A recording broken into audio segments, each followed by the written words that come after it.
त्रिलोकीनाथ पुष्कर से पूछते हैं,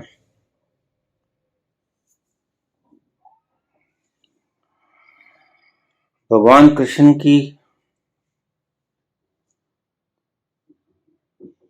ये शब्द, पत्रम पुष्पम फलम तोयम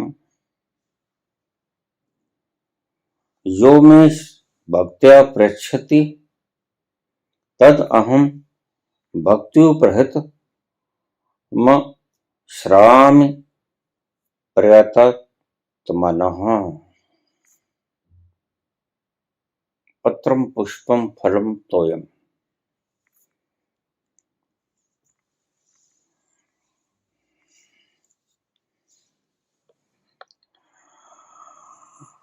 छोटी सी कहानी से शुरू करेंगे।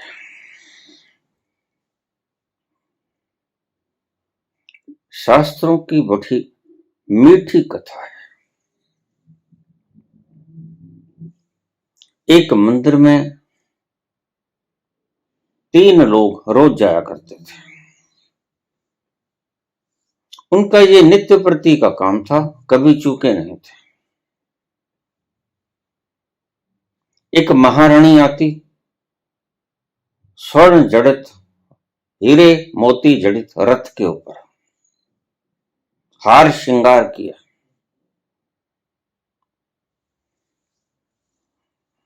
और उसको पुजारी रास्ता देते हैं, उसकी अगवानी करते हैं। उसके आने से पहले पानी का छिड़काव करते, पोछा लगाते, इत्र छिड़कते, पुष्प बिछाते। वह महारानी रोज आती है और जाकर ढेरों सारे भेंट चढ़ाती भगवान को। स्वर्ण, रतन, मोती, हीरे जवाहरात, फल, फूल, सभी कुछ चढ़ाते। और एक दूसरा भी व्यक्ति था, वह भी रोज आता, और वह आता तो उसके हाथ में थोड़े से पुष्प होते, कुछ फल होते, कुछ अन्य छोटी मोटी सामग्री होती। दूध की लुटिया होती। वह भी आता और बड़ी श्रद्धा से वह भगवान के भेंट करता। और एक तीसरा व्यक्ति भी आता, लेकिन वो तब आता जब दोनों चले जाते।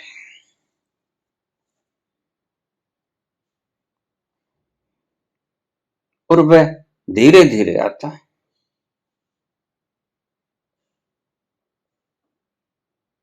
भगवान के मंदिर में प्रवेश कर जाता, भगवान की मूर्ति के सामने खड़ा होता, हाथ भी ना जोड़ता, बस मुख सिर्फ खड़ा रहता, और आंखों से अश्रुओं की धारा निकलती।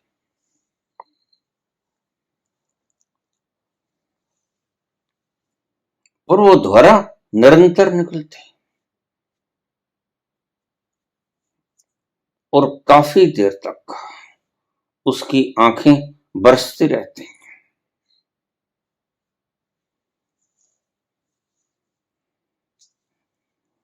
न कोई भेंट, न कोई पूजा, न कोई षोडशोपचार पूजन, न कोई प्रणाम, न कोई परिक्रमा, कुछ नहीं करता, बस सिर्फ आता और आकर सीधा खड़े हो जाता, आंखों में से आंसू। भाव विभोर, और वह भी वापस लौट जाता है। बहुत दिन बीते।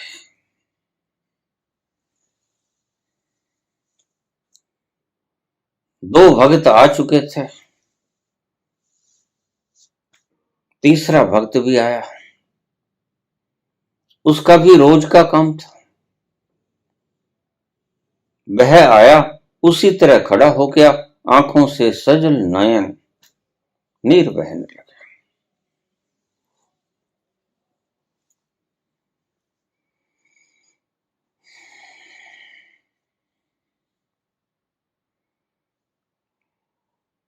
तो मीठी कथा है शास्त्रों की। भगवान प्रकट हो गए।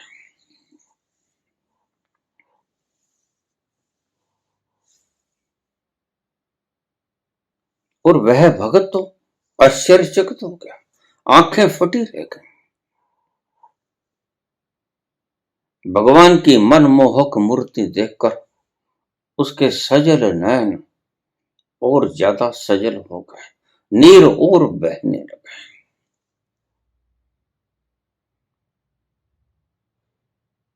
और वो तो दहाड़े मार मार कर रोने लगा। भगवान ने उसे आशीर्वाद दिया, कल्याण मस्तु पुत्र, वरदान मांग।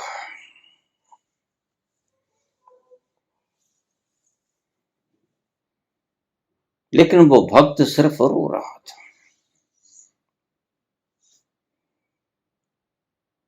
दूसरी बार भगवान फिर बोले, पुत्र वर मांग, मैं तुझ पे अति प्रसन्न।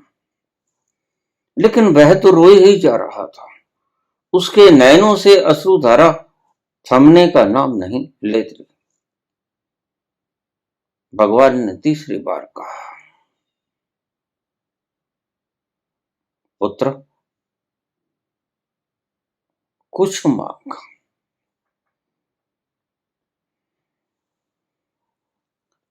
काहे आता है रोज?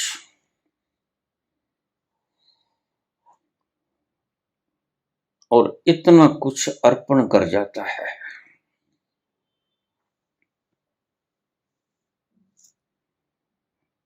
मैं तुमसे बहुत प्रसन्न हूं। तो भक्त चूक, उसने कहा, प्रभु मैं तो कंगाल हूं, दीन दरिद्र हूं, मेरे पास तो कुछ भी नहीं। आपने कहा कि बहुत कुछ अर्पण कर जाता है, लेकिन मैंने तो कभी जिंदगी में कभी एक पानी की गड़वी भी आपको नहीं चढ़ाई। और वह जो मेरे से पहले आते हैं, अगर मैं कहीं पहले भी आ जाऊं तो उनको आ जाने देता हूं, क्योंकि मैं तो खाली हाथ हूं। मेरे पास तो कुछ चढ़ाने को है ही नहीं। मैं उन्हें आने देना चाहता हूं, और वो जब वापस चले जाते हैं तब मैं मंदिर में प्रवेश होता हूं।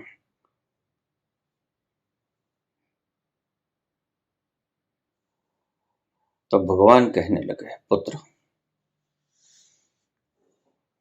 तुम जो दे के जाते हो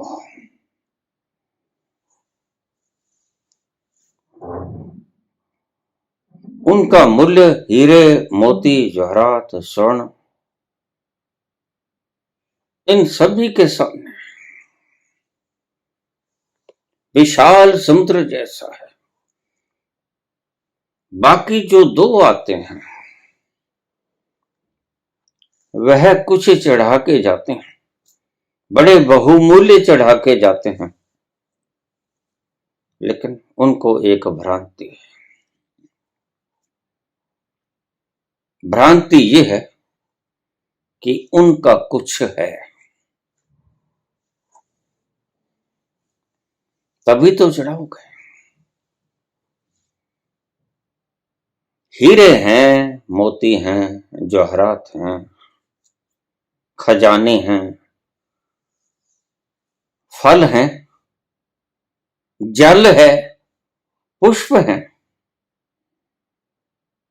कितना कुछ है, भरे हाथ आते हैं। तो उनके भीतर एक मैं का भाव है, और वह जो साम्राज्ञी आती है वह तो मुझे हीरे जवाहरात मोती माणिक स्वर्ण आभूषण भेंट करके अहंकार को बढ़ा के जाती है। मेरे पास आने से पहले उसके भीतर जितना अहंकार था, मुझे स्वर्ण मोती आभूषण भेंट करने के बाद उसका अहंकार द्रुत गति से बढ़ जाता है।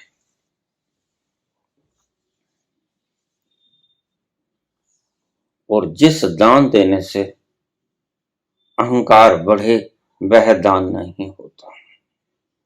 दान तो वह जिसको देने से अहंकार घट जाए। मेरा मुझ में कुछ नहीं, जो कुछ है सो तोर, तेरा तुझको सौंपते क्या लागत है मोर। वह सम्राज्ञी तो ऐसे भेंट करके जाती है जैसे उसका ही हो। और दूसरा आता है, उसके पास भी समर्था इतनी ही है, और जितनी समर्था है वह भी भेंट कर जाता है। लेकिन तुम्हारी असहाय अवस्था को देखकर तुम्हारे भीतर कोई अहम, कोई मैं का भाव होता नहीं, बस सिर्फ असमर्थता का भाव होता है। और मैं तुम्हारे हृदय में झांक के देखता हूं, तुम्हारे भीतर कुछ मांगने का भी भाव नहीं होता। तुम तृप्त हो। और ये जो आंसू निकल रहे हैं, ये अभाव के आंसू नहीं है, ये तृप्ति के आंसू हैं। तुम तृप्त हो गए, और उस तृप्ति से भी आंसू निकलते हैं, अतृप्ति से भी आंसू निकलते हैं, अभाव से भी आंसू निकलते हैं, दुख से भी आंसू निकलते हैं, समृद्धि से भी आंसू निकलते हैं, सुख से भी आंसू निकलते हैं।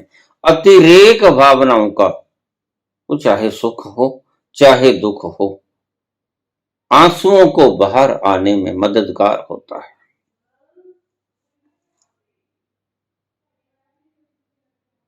तो तुम रोते हो, असमर्थ भाव से रोते हो, बच्चों की तरह रोते हो।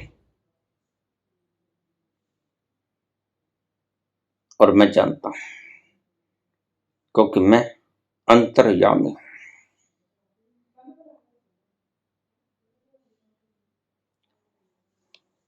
भगवान उसे कल्याण मस्तु कह के चले गए, इससे बड़ा आशीर्वाद कोई होता भी नहीं।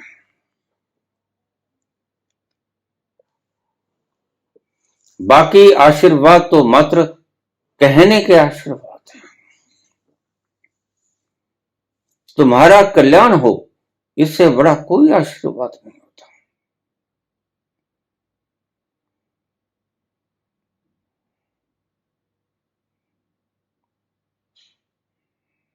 परमात्मा बिना मांगे उस भक्त को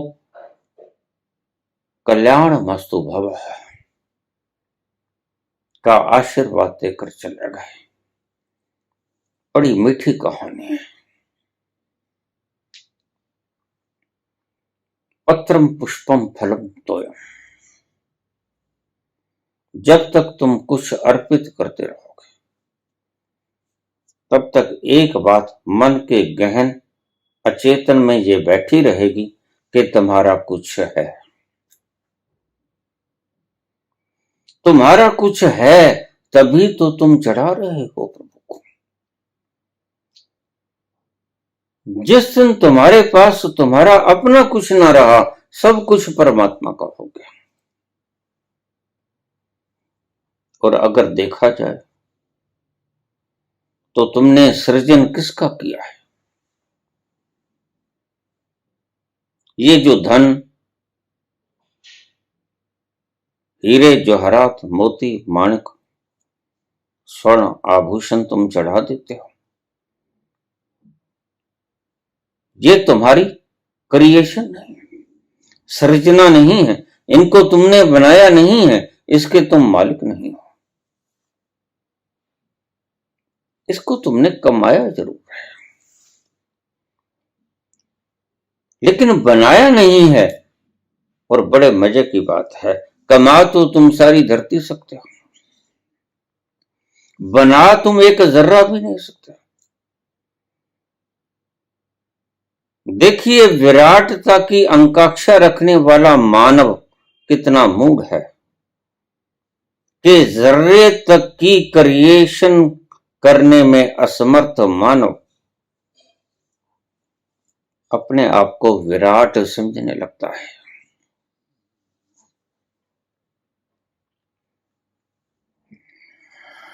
बाबा मुझे अक्सर एक बहुत बहुमूल्य वचन कहा करते हैं कि जो व्यक्ति मांगता है,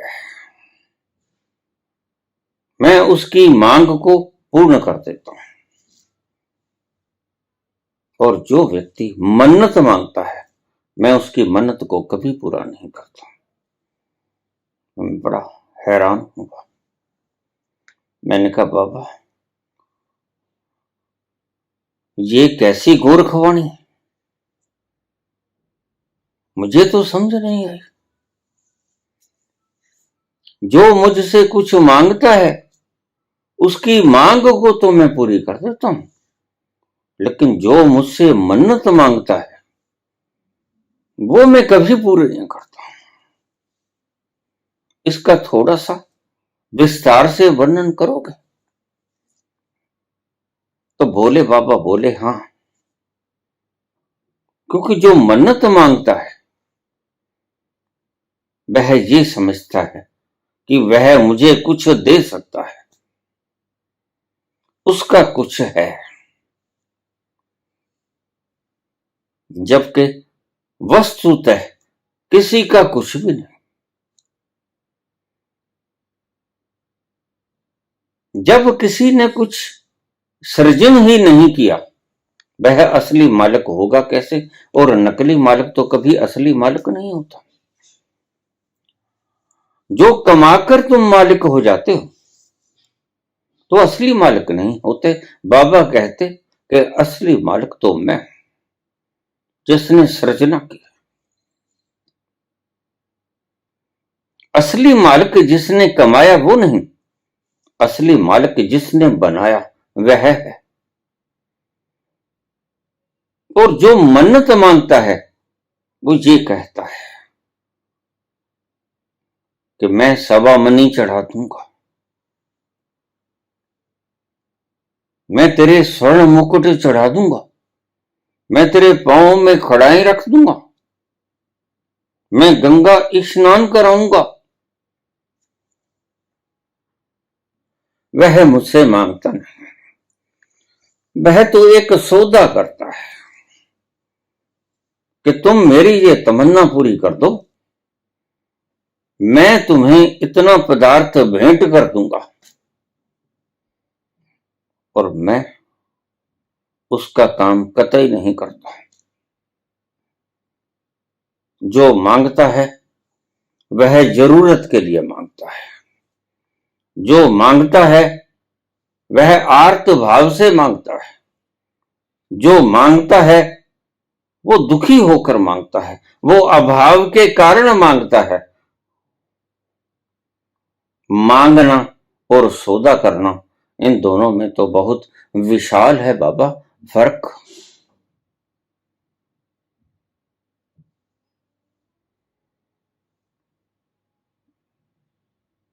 मेरी बात समझ में आई? मन्नत कभी पूरी नहीं करते बाबा, मांग पूरी कर देते हैं। इसलिए परमात्मा के दरबार में जाना तो खाली हाथ जाना।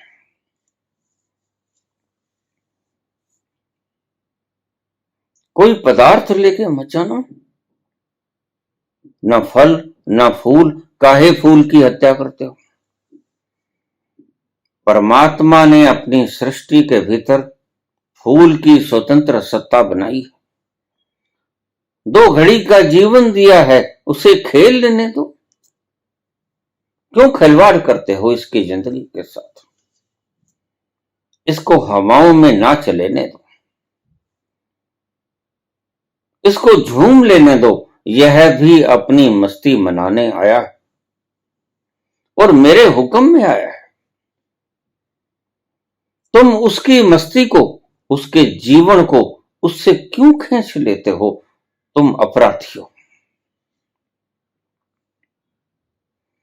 इसलिए न पत्र को तोड़ना, न पुष्प को तोड़ना।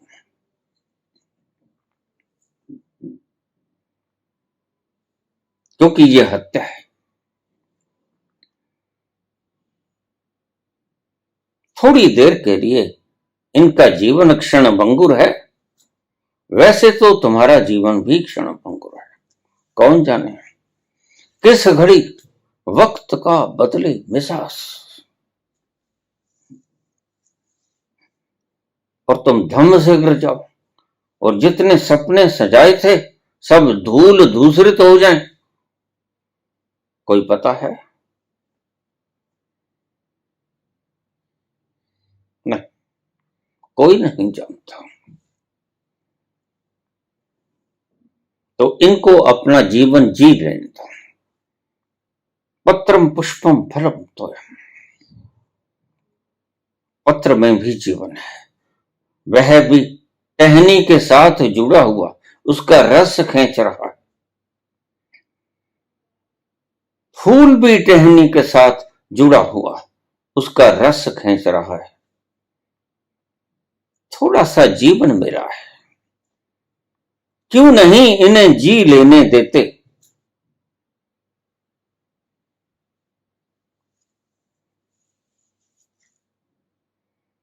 लेकिन कहने की बात है, हमने उसे हृदय में उतार लिया। देखा जाए तो पत्र पुष्प ये पहले से ही परमात्मा के अर्पित है। इनको अलग से पत्थर के ऊपर चढ़ाने की आवश्यकता भी तो कहां है? इनको वहीं से प्रणाम कर लो। ये ईश्वर की जीवंत मूर्तियां हैं। तो कृष्ण इन शब्दों में कहते हैं, उसका अर्थ आप चूक गए। कृष्ण ये नहीं कहते कि मुझे पत्र पुष्प फल या पानी ये अर्पण कर दो। वो कुछ और कहते हैं और वही आप चूक जाते हो।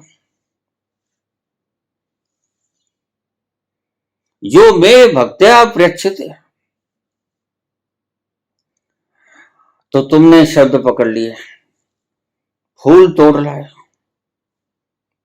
पत्र तोड़ लाए, जल की गड़वी भर लाए, लोटा भर लाए,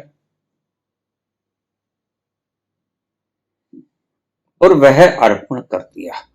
हम शब्दों को पकड़ने के इतने दक्ष हैं कि हम असली उसके भीतर का भाव रहस्य जान ही नहीं पाते।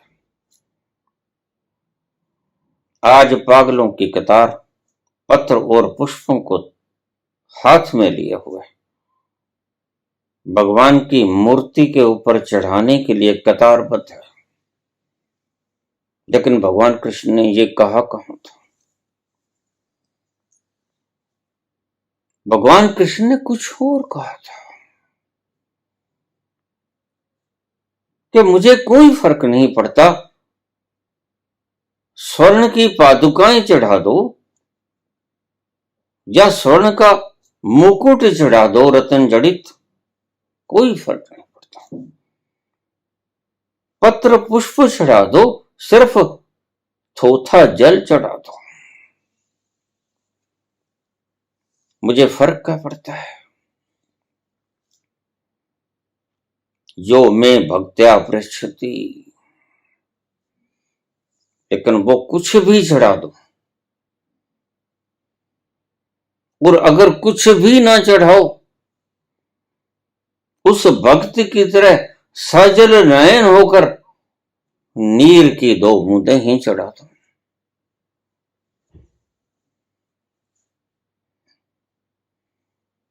लेकिन वो भक्ति से संपूर्ण होनी चाहिए।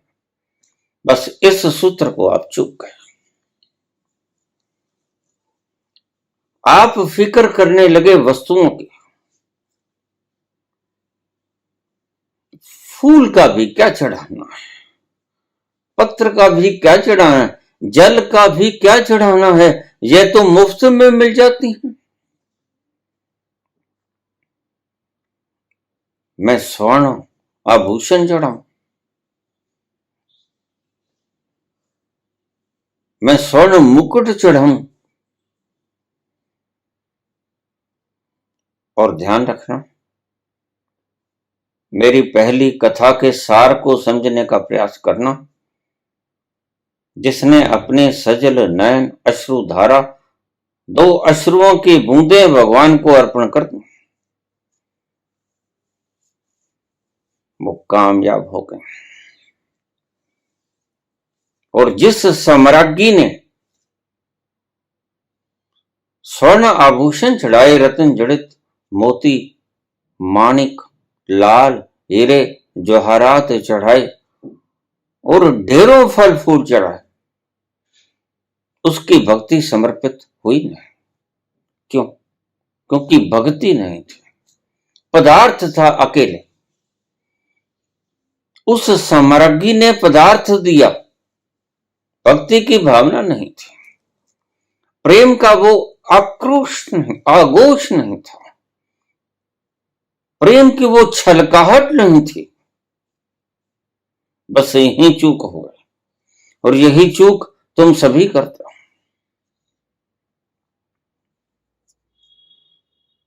मैं देखता हूं मंदिरों में, सभी धार्मिक स्थलों में लोग प्रसाद बांट रहे हैं। उनकी कोई कामना पूरी हो गई है।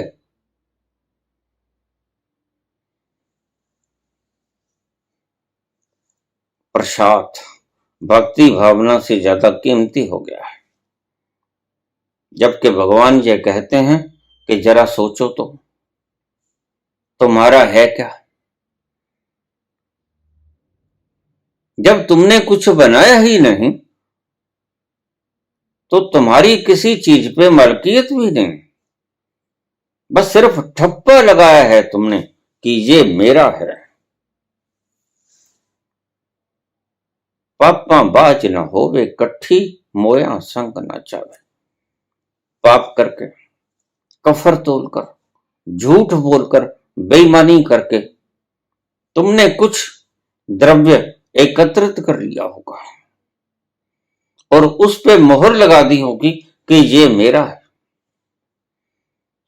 बस इतना से किया है तुमने। संसार का कोई भी बलि से बलि, महाबली, महायोद्धा रेत का एक कण तक भी निर्मित नहीं कर सकता।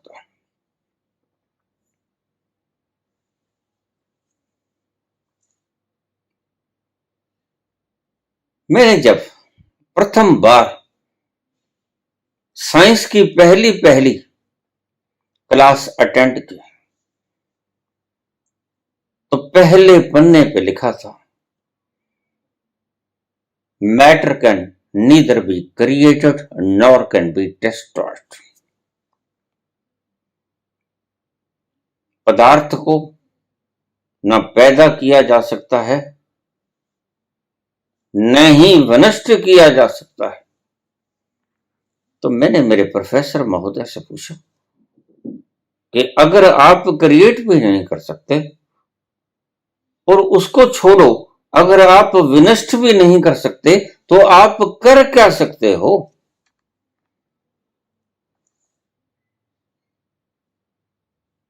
तो उसकी आंखें छलकी।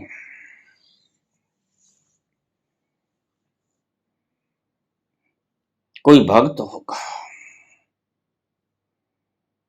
कैसा हम कुछ नहीं कर सकते, हम सिर्फ इन्वेंट कर सकते हैं और हमारे हाथ में कुछ है भी नहीं। बस यही अंतरिम सत्य है। अंतिम सत्य यही है कि हम ना तो कुछ पैदा कर सकते हैं, ना हम कुछ विनष्ट कर सकते हैं। कृष्ण भगवान ने जो बात कही, आदमी कितना लाचार है और अपने आप को कितना बलशाली मांगता है। समझता है कि मैं राजा धीराज, मैं सारे विश्व का मालिक।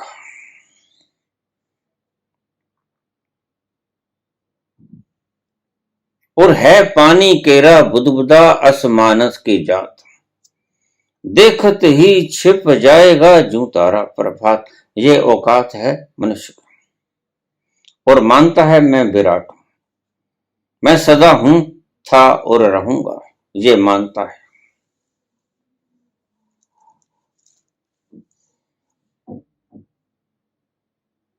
जब सत्य एक मान्यता का रूप ले ले तो झूठ हो जाता है। इसको फिर समझ लें बात को।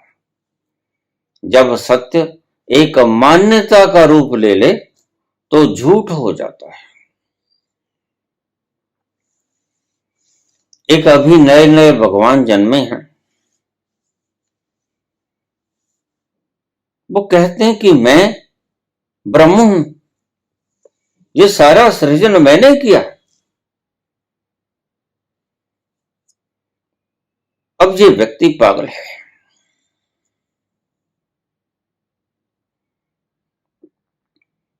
क्योंकि तुम्हें यह भ्रम है कि मैं शरीर हूं, तुम्हें यह भ्रम है कि मैं विचार हूं, भावनाएं हूं, मैं ये यंत्र हूं, इंद्रियां हूं।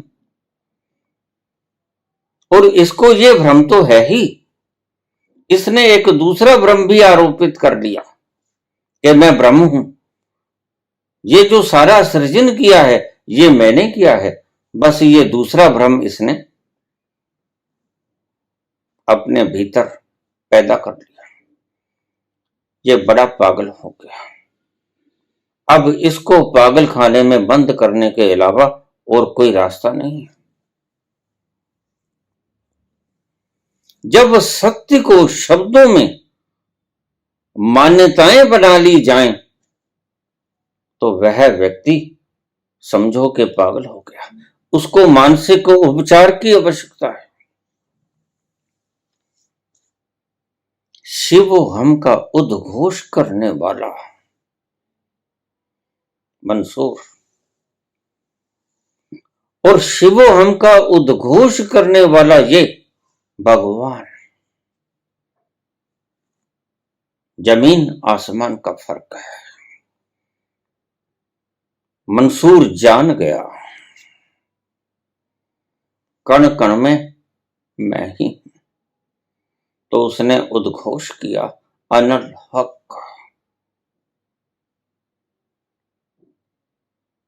उपनिषद के ऋषियों ने उद्घोष किया अहम ब्रह्मस्मि, मैं ही परमात्मा हूं। देखने में ये शब्द पागलपन से ज्यादा प्रतीत नहीं होते। नास्तिकों के गले से नीचे ये बात उतरती ही नहीं, इसलिए वो ताली मारकर हंसते हैं। वो यही बात कहते हैं कि इनका मानसिक उपचार होना चाहिए, इनको पागल खाने में बंद कर देना चाहिए। तो मैंने कहा जब सत्य मान्यताओं का स्वरूप ले लेता है, सत्य को जाना नहीं मान लिया, तो एक प्रकार का पागलपन पैदा होता है। इल्यूजन पैदा होता है, एक प्रकार की मूढ़ता पैदा होती है। और आज ये सभी मूढ़ गंगा किनारे वाराणसी में शिव हम का जाप कर रहे हैं। कोई आध्यात्मिक केंद्रों में बैठा ओम का जप कर रहा है, कोई गुंबद युक्त मंदिरों के भीतर बैठा ओम नमः शिवाय का जाप कर रहा है। लेकिन हैं ये सभी पागल, क्योंकि बिना जाने किसी चीज को मान लेना पागलपन के सिवा और हो भी क्या सकता है। तुम्हारी मान्यता तुम्हें मदहोश न कर पाएगी। एक बात समझ लेना, जैसे ब्लैक बोर्ड पे लिखा हुआ H2O तुम्हारी प्यास नहीं बुझा पाता, ऐसे ही तुम्हारा पुनरावृत्ति, पुनरुक्ति तुम्हारी भीतर की प्यास नहीं बुझा सकती। तुम कितना ही रोटी रोटी भोजन भोजन पुकार लो, भूखा पेट तो भूखा ही रहेगा। कितना ही H2O का फार्मूला ब्लैक बोर्ड के ऊपर लिखकर चाट लो, प्यास नहीं बुझेगी। ये सत्य है, और इस सत्य को अगर आपने मान्यता बना के अपने जीवन में उतार लिया तो याद रखना, प्यासे मरोगे, भूखे मरोगे। इसके अलावे आपका और कुछ हशर होने को नहीं। और आज सारी दुनिया इन्हीं मान्यताओं को मानकर बैठी और फिर कहती है कि मैं दुखी हूं। मेरे इस दुख का कारण क्या है?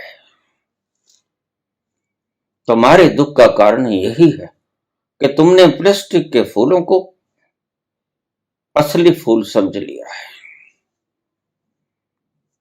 तुमने ब्लैक बोर्ड के ऊपर लिखे हुए पानी के फार्मूले को असली तृप्ति देने वाला पानी समझ लिया है। तुमने भोजन शब्द को असली भोजन समझ लिया है। तुम शब्दों में उलझ के रह गए हो और शब्दों को ही पुनरावृत्ति कर रहे हो, शब्दों को ही पुनरुक्त कर रहे हो। इसलिए तुम प्यासे हो। और ये जो तुम्हें छलकाहट है, दर्द की तड़फाहट है, यह उस आनंद के अभाव की छलकाहट है। तुम अगर दुखी हो तो एक बात ध्यान में रखना कि कहीं तुमने कुछ मान लिया। कुछ मान लिया तो असली व्याधि बनी ही रहती है।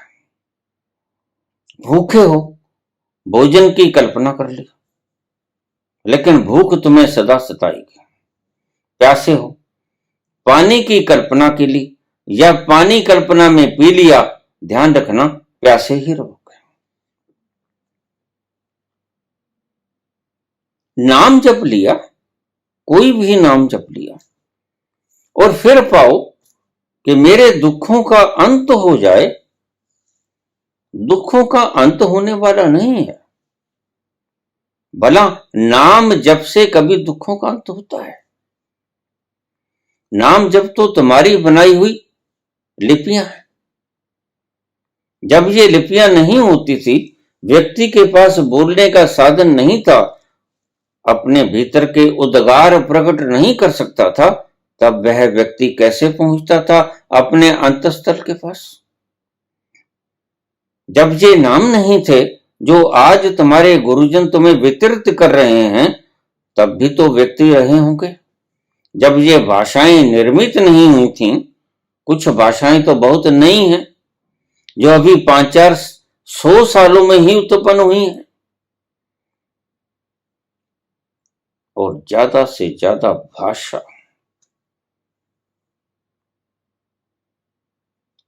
अगर इन खोजियों की बात को मान लिया जाए तो 6000 वर्षों से ज्यादा पुरानी लिपि नहीं।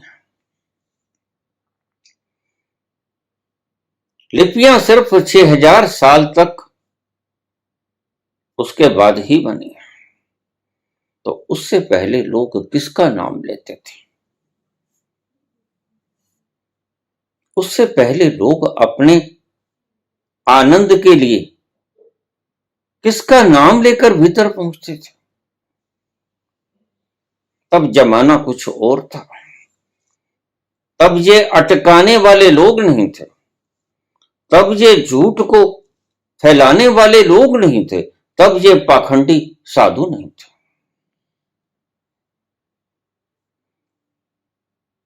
ये तुम्हें भटकाते हैं। सत्य का अवलोकन और दर्शन किए बिना तुम्हें कह देते हैं ये लो फार्मूला हाथ में, बस इसको जपते रहो, तुम वहां पहुंच जाओगे जहां सचखंड है। तो जरा सोचो कि लोग आदि अनादि काल से पहुंचते आए हैं उस परमपिता के पास, अपने स्वभाव के पास। असली तुम्हारा मुकाम है ही तुम्हारा स्वभाव। कुछ भी कर लो, अंत में तो अपने स्वभाव के पास ही आना पड़ता है। मुद्दतों से व्यक्ति सो रहा है, वह क्या है? दिन भर के थके हारे प्रकृति आपको अपने स्वभाव में धकेल देती है और तुम मजे से सो जाते हो। कहां जाते हो? खुद के पास जाते हो रात को नींद के वक्त। तभी तो इतना चैन मिल जाता है, तभी तो इतनी तरोताजगी मिल जाती है। तो लक्षण तुम में आते नहीं, जाप तुम बहुत करते हो, सुख कहीं दिखता नहीं। मेरे पास लोग आ जाते हैं, बाबा मुझे संबोधि प्राप्त हो गए, समाधि मिल गई। अच्छा, मैं उन्हें गौर से देखता हूं, मैं उन्हें कहता हूं नहीं पुत्र, तुम्हें कहीं भ्रांति हो गई। नहीं बाबा, मैं पक्का यकीन करके कह सकता हूं कि मुझे समाधि मिल गई। मैं कहता हूं ठीक है, फिर तुम मेरे पास क्या बताने आए हो? फिर समाधि के आनंद का पान करो, एकांत कमरे में बैठ जाओ, इस रस का आनंद लो। सुरत कलारी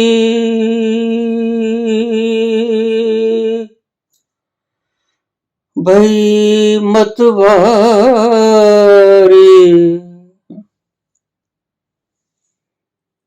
मदवा पी गए बिन भोले, बिन तोले। मेरे पास क्या लेने आया हो? अगर सुरती मतवारी हो गई, अगर सुरती उस सरूर के सागर के पास पहुंच गई, इसे तो समाधि कहते हैं। और समाधि किसे कहते हैं? तो फिर इस मदवा को पीते क्यों नहीं? अपने एकांत कमरे में बैठकर मेरे पास क्या झक मार रहे हो?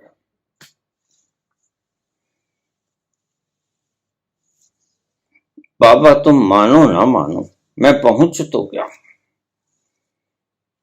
तो मैं उनसे कहता हूं देखो, मुंह के ऊपर तो 12:3.5 हुए पड़े, तुम क्या खाक पहुंचे हो?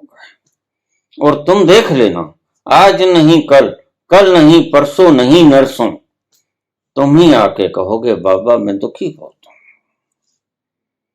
और जो एक बार व्यक्ति समाधिस्थ हो जाता है वह कभी दुखी तो होता नहीं। इस लक्षण को आप लिख लेना।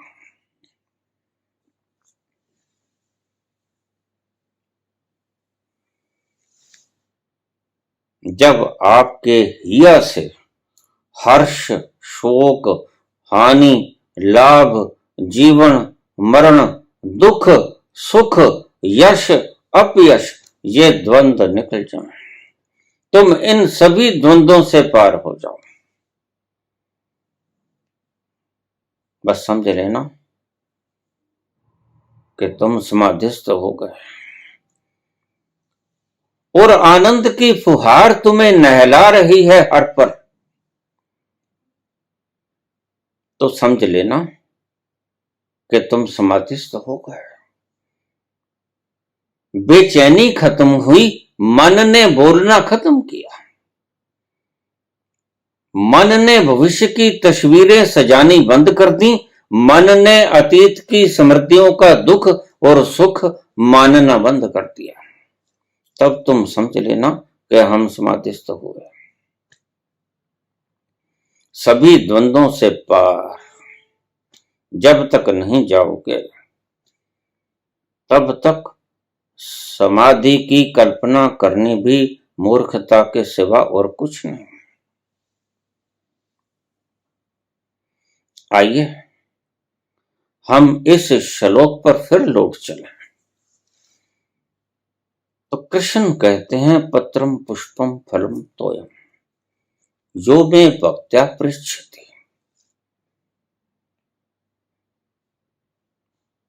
आप चाहे पत्र, चाहे पुष्प, चाहे फल, चाहे पानी, ईश्वर को अर्पित कर दो, यद्यपि तुम्हारा है तो कुछ नहीं।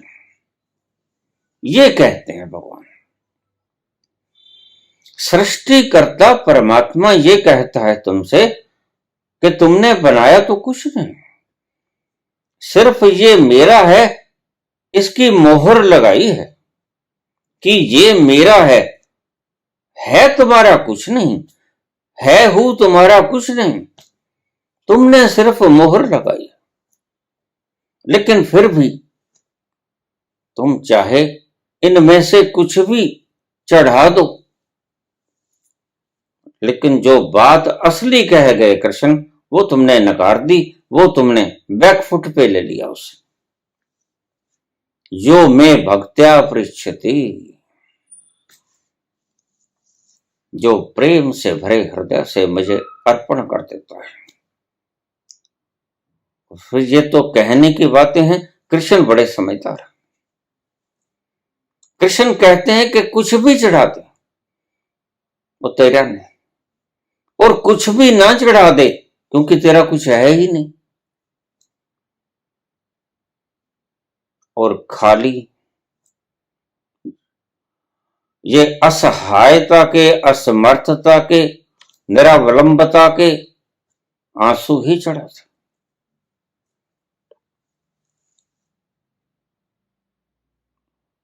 मैं तो इन आंसुओं से भी परम प्रसन्न हो जाऊंगा। और सच पूछो तो असली धरोहर तो ये आंसू ही है। आपने शायद मेरे श्रोताओं में से किसी को प्रेम हुआ हो कभी, वो भी सुनता होगा या कभी सुनेगा, वह पाएगा एक अनुभव कि प्रेम के क्षणों में प्रेमी एक कोने में दुबक के रोता है और प्रेमिका भी दुबक के रोती है।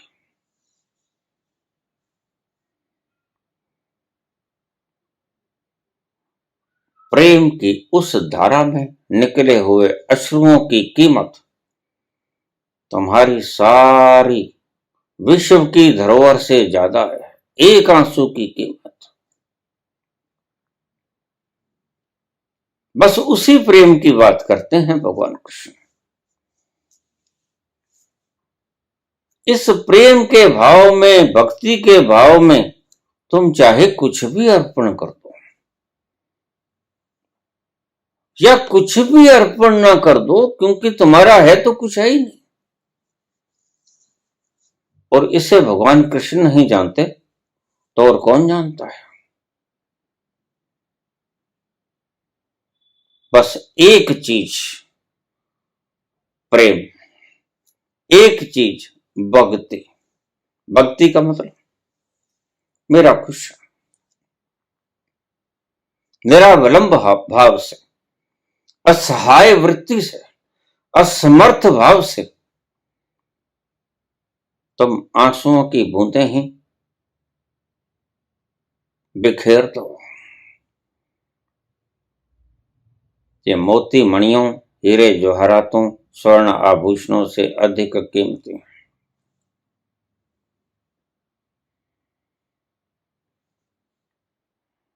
तो भगवान कृष्ण कहते हैं कि मैं इनको स्वयं भोग लगाता हूं,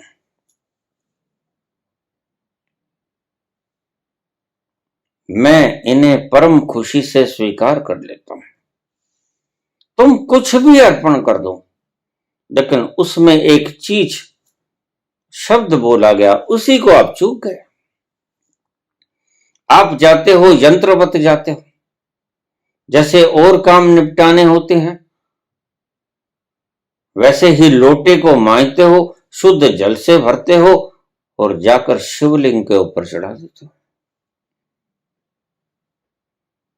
बस जैसे और काम यंत्रवत करते हो, ऐसे ही ये भी काम यंत्रवत करते हो, पूजा भी यंत्रवत करते हो। तुम्हारी सभी काम यंत्रवत है, उसमें प्रेम का एक अंश भी नहीं, उसमें भक्ति का भी एक अंश नहीं। और प्रभु तो इसी चीज को मांगते हैं कि चढ़ा तू चाहे कुछ भी दे और कुछ भी न चढ़ा, खाली आंसुओं को ही ढलने दे,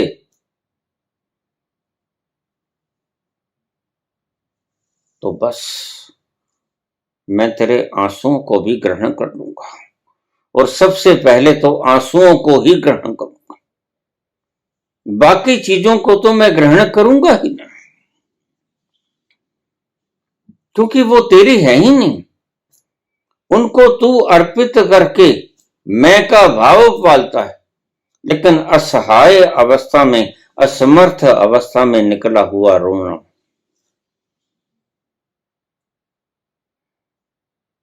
तो एक एक आंसू की कीमत तुम्हारी सारी सृष्टि से अधिक है। तूल न ताही सकल मिली, जो सुख लव सत्संग। यह वो आंसू हैं जो सत्संग में उस प्यारे के दर्शन करने के बाद निकलते हैं। इन आंसुओं की कोई कीमत नहीं, ये अमूल्य हैं, ये बेशकीमती हैं। और इन्हीं शब्दों को बताना था, यही शब्द खा लिए गए व्याख्याकारों के द्वारा। काश तुम कुछ भी न चढ़ाते और बिना चढ़ाए प्रभु के दरबार में चले जाते और सिर्फ अपनी असमर्थता पे रोते, अपनी असहाय वृत्ति के ऊपर रोते, जैसे द्रौपदी रोई थी।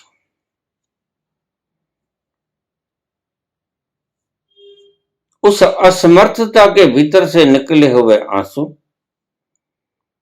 और उस असमर्थता की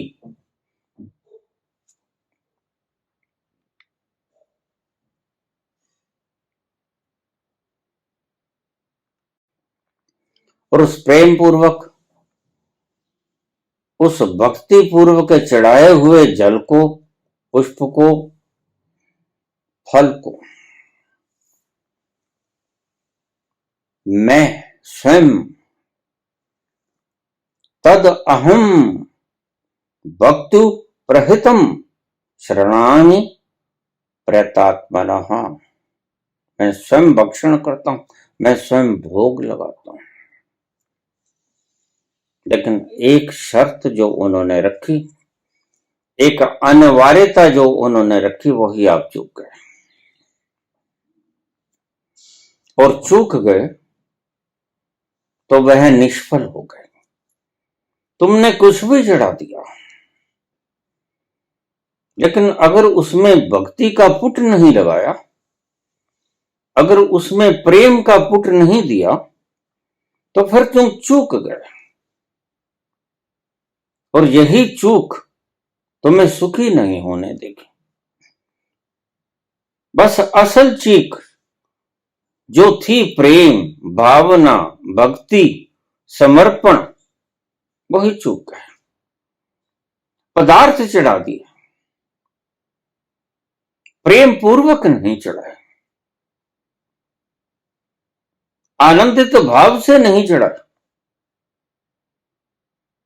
भक्ति भाव से नहीं चढ़ाए, यही चूक हो गए। फिर तुम कुछ भी चढ़ा दो, सोने के छत्र चढ़ा दो, सोने की पादुकाएं चढ़ा दो, वस्त्र चढ़ा दो, जो भी आपके पास है बहुमूल्य से बहुमूल्य वो चढ़ा दो, लेकिन अगर भक्ति पूर्वक नहीं चढ़ाओगे, अगर समर्पण भाव से नहीं चढ़ाओगे, और समर्पण भाव क्या है, अब इसको अंतिम शब्द को अच्छी तरह से समझ लेना। समर्पण भाव भीतर से उठा हुआ ये भाव कि मेरा तो कुछ है नहीं प्रभु, है तो तेरा, और अर्पण भी तेरे, इसे कहते हैं समर्पण। और यह पदार्थों की बात नहीं है। कृष्ण बड़े समझदार हैं। कृष्ण तुम्हें फुसलाते हैं कि शुरू करो पत्रम पुष्पम फलम त्वयं, और धीरे धीरे तुम पदार्थों को चढ़ाते चढ़ाते एक दिन ऐसा आएगा कि तुम स्वयं को ही चढ़ा दोगे। ये होगा अंजाम। और भक्ति इसी को कहते हैं। जब तक तुम अपने आप को नहीं चढ़ाते प्रभु के दरबार में, तब तक तुम्हारा सब चढ़ावा बेकार है, व्यर्थ है। तब तक तो तुमने दूसरों को चढ़ाया। पदार्थ दूसरे हैं, पानी भी तुम नहीं हो, फल फूल भी तुम नहीं हो, हवन सामग्री भी तुम नहीं हो, नारियल भी तुम नहीं हो, सुगंधित द्रव्य भी तुम नहीं हो। लेकिन भगवान कहते हैं कि शुरू यहां से करो, आदत हो जाएगी। चढ़ाओ, पानी से ही शुरू कर दो। चढ़ाने का अभ्यास तो सीखो, यही एक संस्कार बन जाएगा मेरे अर्पण करने का। और पहले तुम पदार्थों को छोड़ोगे, और छोड़ते छोड़ते एक एक सीढ़ी चढ़ते चढ़ते एक दिन ऐसा आएगा, ईश्वर करे कि तुम अपने आप को ही चढ़ा दो, तुम अपने आप को ही आहूत कर दो। जल से शुरू करो, दूसरों से शुरू करो, पदार्थों से शुरू करो, और खुद ही आहूत हो जाओ। यह अंतिम है। इस श्लोक का यही अर्थ है, गहरे से गहरा। प्रभु को अर्पण करने की कवायद शुरू करो दूसरों से, पदार्थों से।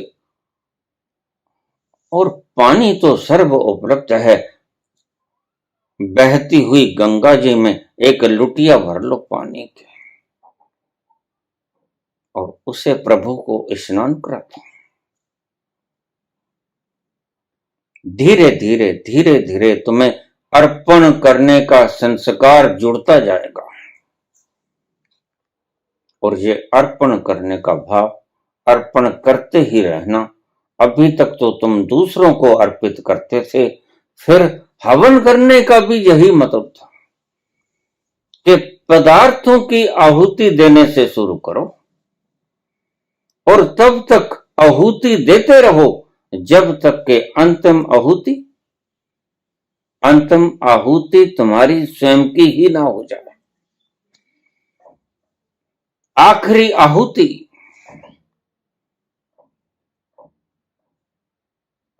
तुम्हारी होनी चाहिए, फिर ही हवन अपनी पूर्णता को उपलब्ध होता है। अगर तुमने पदार्थ चढ़ा दिया तो कुछ भी नहीं चढ़ाया, क्योंकि पदार्थों के चढ़ाने में किसी का बिगड़ता क्या है।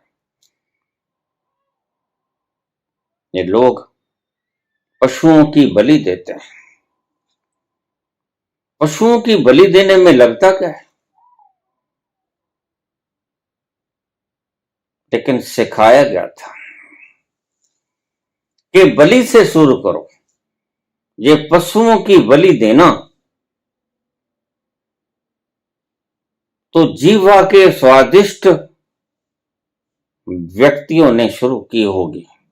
निश्चित ही कोई व्यक्ति इतना जल्लाद नहीं हो सकता कि वह सामूहिक प्राणियों की कुर्बानी देने को बलि कहने लग जाए। नर बलि भी चलती थी, अश्वमेध यज्ञ हुआ करते थे, पवित्र पशुओं की, गायों की बलि दी जाती थी, मनुष्यों की बलि दी जाती थी, लेकिन चूक गए तुम। ये मूढ़ मान्यताएं थीं, ये धर्म अंधताएं थीं, और इन धर्म अंधताओं ने मानवता का बड़ा अपकार किया है।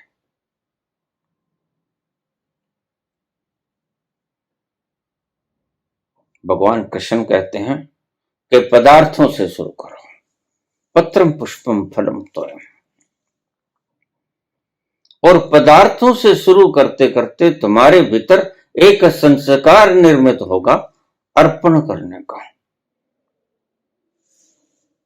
और एक दिन ऐसा आएगा कि तुम स्वयं को ही समर्पण कर दोगे, और वो अंतरिम घड़ी होगी। उस घड़ी के बाद, खुद को अर्पण करने के बाद शेष कुछ नहीं बचता। और तुम पाओगे जब तुम अपने आप को अर्पण कर देते हो तो शेष कुछ नहीं बचता। और आगे की बात भी सुन लेना। जैसे ही तुमने अपने आप को अर्पित किया पूर्ण समर्पण भाव से, तो शेष कुछ नहीं बचा। लेकिन मैं तुमसे कहता हूं, शास्त्र तुमसे कहते हैं, उपनिषद तुमसे कहते हैं कि सब कुछ तुम्हारा ही हो गया। तुमने तुच्छ क्या खोया, तुमने समग्र पा लिया। तुमने अहम क्या खोया, तुमने विराट पा लिया। इसलिए इतना जिगरा पालना कि स्वयं को आहूत करने की समर्था जुटा लेना। उपनिषद के इस आखिरी शब्द से मैं अपनी वाणी को विश्राम दूंगा। पूर्णमदः पूर्णमिदं पूर्णात् पूर्णमुदच्यते पूर्णस्य पूर्णमादाय पूर्णमेवावशिष्यते। आखिरी शब्दों को लेना। पूर्ण में से पूर्ण को निकाल लिया जाए, अगर तुम संपूर्ण भी अर्पित हो गए, तुम संपूर्ण चढ़ गए उसकी बलि, तुम संपूर्ण आहूत हो गए उसके हवन में, तो फिर तुम पाओगे पूर्णमेवावशिष्यते। यह पूर्ण विराट, यह पूर्ण अस्तित्व तुम्हारा ही हो गया है। फिर वही बात आएगी, जिधर देखता हूं उधर तू ही तू है। हर जर्रे में तू ही तो रूबरू है। सब गवा दो, सब उसके अर्पित कर दो। पदार्थ से शुरू करो और स्वयं को भी अर्पित कर दो। और जब तुम स्वयं को अर्पित कर दोगे तो पाओगे पूर्णमेवावशिष्यते, कि सारा पूर्ण विराट तुम ही तो हो। बस इस भ्रांति को मिटा देना ही सबक है आज का। इस इल्यूजन को भेंट चढ़ा दो, इसको हवन कुंड में हविष्य कर दो, इसको आहूत कर दो, और फिर जब तुम अपने आप को समर्पण कर दोगे, फिर तुम पाओगे कि समर्पण तो कुछ नहीं किया, समर्पण तो वो किया जो था ही नहीं, और मिल वो गया जो सत्य में सब कुछ था। कुछ भी नहीं गंवाया और सब कुछ पा लिया। बूंद समानी समुद्र में, और बूंद समा के समुद्र में समुद्र ही हो गए। धन्यवाद।